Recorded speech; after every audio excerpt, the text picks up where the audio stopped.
আসসালামু আলাইকুম, welcome back to my YouTube channel Madina cooking জন।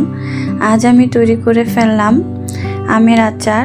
ফ্রিজে রাখা মানে ডিপ ফ্রিজে রাখা কাঁচা আম, সেই কাঁচা আম দিয়ে আমি আজ তৈরি করে ফেললাম আমের আচার। ফ্রিজে রাখা আম দিয়েই আপনি যখন তখন আমের আচার বানিয়ে তৈরি করে খেয়ে ফেলতে পারবেন। আমি এই আমের আচারটা বাসায় যেভাবে তৈরি করেছি ঠিক সেইভাবেই আপনাদের আজ আমি তৈরি করে দেখাবো কিভাবে ফ্রিজের আম দিয়ে আমের আচার তৈরি করা যায়। তাহলে চলুন তৈরি করে নিই। প্রথমে একটি প্যান বসিয়ে দিয়েছি, দিয়ে দিব পরিমাণ মতো সরিষার তেল। আমি এখানে হাফ কেজি সরিষার তেল নিয়েছি। এখান থেকে আমি প্রায় বেশি অর্ধেক সরিষার তেল দিয়ে দিলাম, বাকিটুকু আমি পরে অ্যাড করব। এর মধ্যে দিয়ে দিচ্ছি আনাম রসুনটা আমি সুন্দর করে উপরের ছোলাটা ফালিয়ে দিয়েছি। এখন এর মধ্যে দিয়ে দিব আনাম শুকনো মরিচ। এই তো এখানে আমি শুকনো মরিচটাও আনাম দিয়ে নিলাম, দিয়ে একটু হালকা ভেজে নেব। এই তো নাড়াচাড়া দিয়ে একটু ভাজা শেষ। এই পর্যায়ে দিয়ে দিব সরিষা। আমি এখানে সরিষাটা ভালো করে ম্যাশ করে বেটে নিয়েছি। আমি এখানে সাদা এবং লাল দুটোটা সরিষাই ব্যবহার করেছি। এরপর একটু নাড়াচাড়া দিয়ে আমি ভালো করে একটু মিশিয়ে নিব। ভালো করে মেশানো হয়ে গেলে এই পর্যায়ে দিয়ে দিব পরিমাণ মতো লবণ। এদিকে আমি 1 টেবিল চামচ লবণ দিয়েছি। এরপর দিয়ে দিব 1 টেবিল চামচ হলুদের গুঁড়ো, দিয়ে দিব 1 টেবিল চামচ মরিচের গুঁড়ো,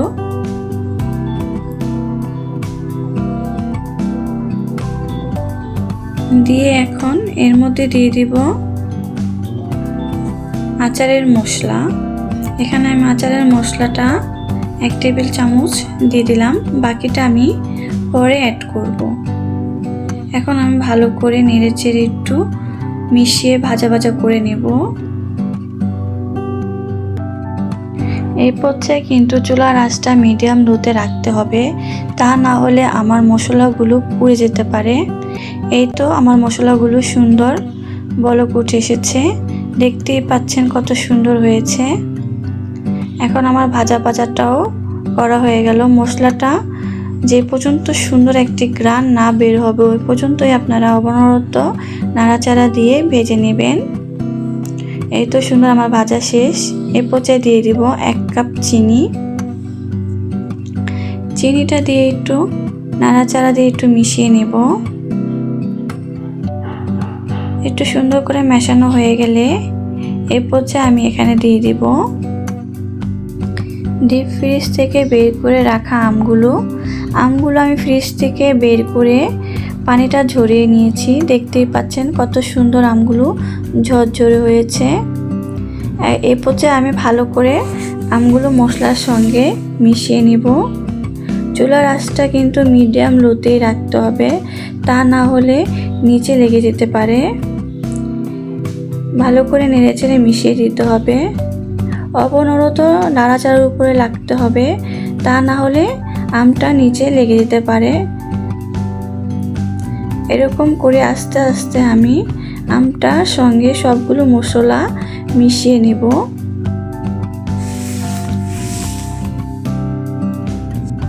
আমের আচারটা কিন্তু একটু ধৈর্য সহকারে তৈরি করতে হয়, কেননা আমের আচারটা একটু নাড়াচাড়ার উপরে রাখতে হয়।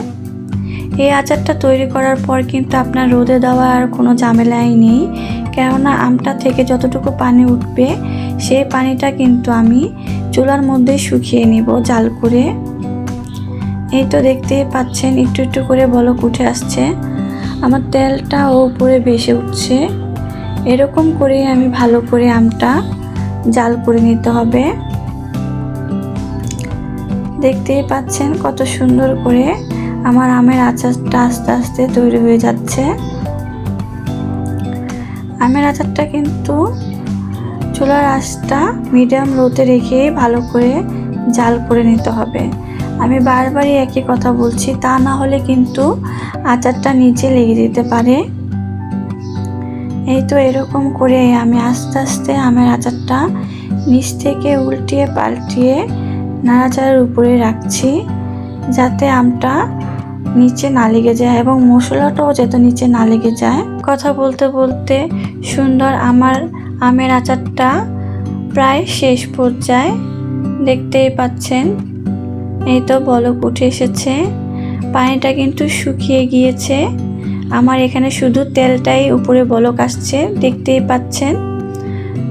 আমি এখন আচারটাকে অবনতই লাগতে থাকবো, তা না হলে কিন্তু নিচে লেগে যেতে পারে, কারণ পানিটা কিন্তু একেবারে শুকিয়ে গিয়েছে। এই পর্যায়ে আমি আমটাকে তেলের মধ্যে একটু ভালো করে ভেজে নিব, তা না হলে পরে যখন আমি এটাকে ফ্রিজারে অথবা একটা বক্সে ভরে ফ্রিজারে রেখে দিব, তখন কিন্তু পানিটা থাকলে আমটা নষ্ট হয়ে যেতে পারে।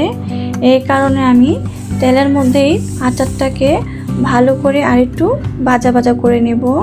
এ পর্যায়ে 2 টেবিল চামচ আমি আচারের মশলাটা দিয়ে দিচ্ছি।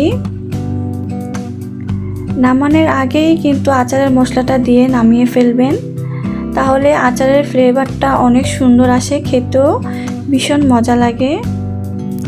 আমি কিন্তু আচারের মধ্যে আচারের যে মশলাটা ব্যবহার করেছি সেটা আমি নিজে বাসায় তৈরি করে নিয়েছি। এখানে 5 ফোড়ন, জিরা, শুকনো মরিচ এসব ভালো করে টেলে আমি শিলপাটায় বেটে ফাঁকি করে নিয়েছি। এভাবে মশলাটা তৈরি করে নিলে আচারটা খেলে ভালো লাগে এবং আচারের সুন্দর একটা ফ্লেভার চলে আসে। এই তো কথা বলতে বলতে আমার আচারটা তৈরি হয়ে গেল, দেখতেই পাচ্ছেন কত সুন্দর হয়েছে। মাশাআল্লাহ, অনেক সুন্দর লাগছে আমের এই আচারটা।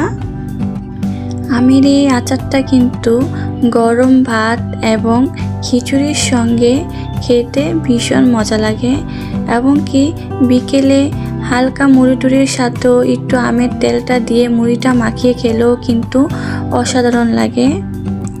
এই তো হয়ে গেছে আমার আমের আচারটা, এখন আমি নামিয়ে পরিবেশন করে নিব। এই তো পরিবেশনও করে নিলাম। মাশাআল্লাহ, দেখতে খুবই সুন্দর লাগছে, খেতেও ভীষণ মজার হবে। আমার এই আমের আচারের রেসিপিটি ফলো করে বাসায় তৈরি করে খেয়ে দেখবেন, আশা করি আপনাদের ভালো লাগবে এবং ছোট বড় সকলেরই পছন্দ হবে। আমের আচারটায় অল্প পরিমাণ ঝালটা কমিয়ে দিলেই খেতে ছোট বড় সকলেরই পছন্দ হবে। আর কে কে এই আমের আচারটা পছন্দ করেন তারা সবাই কমেন্টে জানাবেন, আশা করি। আমার এই আমের আচারের রেসিপিটি যদি আপনাদের ভালো লেগে থাকে তাহলে লাইক, কমেন্ট, শেয়ার করবেন এবং নতুন নতুন ভিডিও পেতে সাবস্ক্রাইব করবেন। আল্লাহ হাফেজ।